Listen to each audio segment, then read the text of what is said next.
ઉપરાષ્ટ્રપતિ જગદીપ ધનખડે રાજા મહેન્દ્ર પ્રતાપ સિંહની 138મી જન્મ જયંતિ પર તેમના યોગદાનને યાદ કર્યું। ઉપરાષ્ટ્રપતિ જગદીપ ધનખડે રવિવારે રાજા મહેન્દ્ર પ્રતાપ સિંહની 138મી જન્મ જયંતિ નિમિત્તે આયોજિત એક સમારંભમાં તેમના યોગદાનને યાદ કર્યું।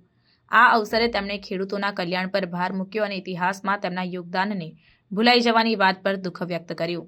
ઉપરાષ્ટ્રપતિ જગદીપ ધનખડે કહ્યું કે અમારા ઇતિહાસે અમારા નાયકો સાથે અન્યાય કર્યો છે। અમારા ઇતિહાસને તોડમરોડ કરીને રજૂ કરવામાં આવ્યો છે, જેના કારણે થોડા જ વ્યક્તિઓને સ્વતંત્રતા અપાવવાનો શ્રેય આપવામાં આવ્યો છે।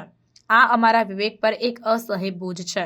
અમને આ સ્થિતિને બદલવાની જરૂર છે। તેમણે રાજા મહેન્દ્ર પ્રતાપ સિંહને એક જન્મજાત રાજદૂત, રાજનેતા, દૂરદર્શી અને રાષ્ટ્રવાદી ગણાવ્યા।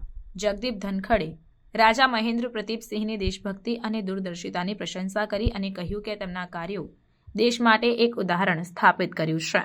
તેમણે કહ્યું, અમારા સ્વતંત્રતા સંગ્રામની પાયાની રાજા મહેન્દ્ર પ્રતાપ સિંહ અને અન્ય અનસન નાયકોના સર્વોચ્ચ બલિદાનો પર આધારિત છે। ઉપરાષ્ટ્રપતિએ આ વાત પર પણ ભાર મૂક્યો કે અમને અમારા ઇતિહાસને કોઈપણ મિલાવટ વિના રજૂ કરવો જોઈએ, જેથી વર્તમાન અને આવનારી પેઢીઓમાં દેશભક્તિની ભાવના જાગૃત થઈ શકે।